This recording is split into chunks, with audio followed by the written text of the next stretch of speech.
நீங்கள் கிளைக்கிற வழிபாடு பண்ணினதுக்கப்புறம் உங்களுக்கு கோபம் வருதான்னு உங்களை ரீசெக் பண்ணி பாருங்கள். சில பேருக்கு ஆமாம் கோபம் வரும். கோவம்னா என்ன அப்படின்னா, ஒரு விஷயத்தை திரும்ப ரிப்பீட் பண்ணிட்டீங்க அப்படின்னா அவங்களுக்கு கோவம் வரும். இப்போ தானே சொன்னேன், ஏன் சொன்னதே திரும்ப திரும்ப சொல்கிறேன். இதில் என்ன இருக்குது அப்படின்னு நார்மலாக இருக்கிறவங்களுக்கு தோணும். ஆனால் நீங்கள் பாருங்கள், நீங்கள் ஷார்ப் ஆகிட்டீங்க. ஒரு தடவை சொன்னால் எனக்கு போதும், எனக்கு என்ன காதாக கேட்காது. அதே மாதிரி எனக்கு புரிஞ்சிருச்சு. 3வது தடவை ஒரே விஷயத்தில் இப்போ நான் ஒரு 3வது தடவை ரிப்பீட் பண்ணுறேன் பார்த்தியா, இந்த இது ஏன் சொன்னதே அவர் சொல்லிகிட்டு இருக்கிறாரு. எஸ், இந்த கோபம் நியாயமானது.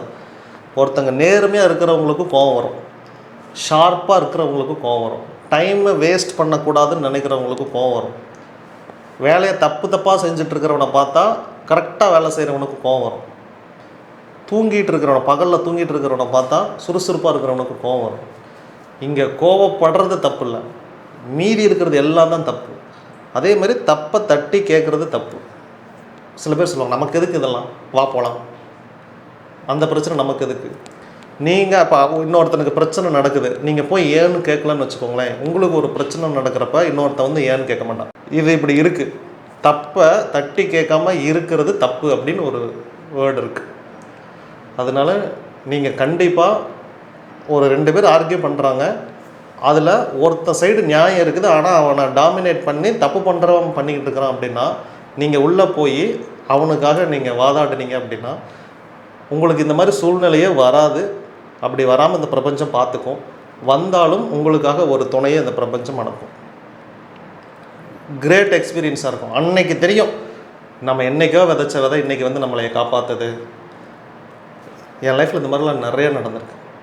அப்படி அந்த மனுஷன்லாம் யாருன்னே தெரியாது, வந்து அந்த டைமுக்கு என்னை காப்பாற்றி விட்டு போயிடுவாங்க. கருப்பசாமி இப்படி வந்து என்னை காப்பாற்றிருக்காரு, மனிதர்கள் காப்பாற்றிருக்காங்க, நிறைய தெய்வங்கள் வந்திருக்காங்க மனித ரூபத்தில். அதுக்கப்புறம் நான் அவங்கள தேடியுமே யாரா அவங்க காணோமே. எஸ், மனித வடிவில் கடவுள் இங்கே நிறைய பேர் உலா வந்துட்டு தான் இருக்காங்க. நீங்கள் நினைக்கிற மாதிரி கடவுள் இருக்க மாட்டார். கடவுள் ஆணும் அல்ல, பெண்ணும் அல்ல, அழியும் அல்ல, அதுவும் இல்லை, எதுவும் இல்லை. நீங்கள் நினைக்கிற மாதிரி கடவுள் இல்லை. அவன் உங்களுக்கு இந்த ரூபத்தில் காட்சி கொடுத்தாதான் தெரியும் அப்படிங்கிறதுக்காக அந்த ரூபம் எடுத்தானே ஒழிய, இந்த ரூபம் தான் அவனோட ஆக்சுவல் ரூபமா அப்படின்னு கேட்டால் இல்லை. நீங்கள் புரிஞ்சுக்கோங்க, இது எதுவுமே கடவுளை பற்றி ஒப்பீனியன்கிறது வேறு, ஃபேக்ட் அப்படிங்கிறது வேறு. ஃபேக்ட் அப்படின்னா சயின்ஸ் ஃபேக்ட், இதை நிரூபிக்கணும். ஒப்பீனியன்கிறது உங்களை பற்றி என்னோடய எண்ணம், நான் என்ன வேணாலும் நான் மனசில் நினைக்கலாம், அது உண்மையாக இருக்கணும்னு அவசியம் இல்லை. கடவுள் இருக்கார், நான் நம்புகிறேன். இப்போ ஐஸ்வர்யா ராய் நிறைய பேர் கல்யாணம் பண்ணிக்கணும்னு நம்ம நினச்சிருப்போம். ஒப்பீனியன், நான் நினச்சேன் கல்யாணம் பண்ணிக்கணும்னு நினச்சேன், இதில் தப்பு ஒன்றும் இல்லை. நான் நினச்சது அவங்களுக்கு தெரியாது.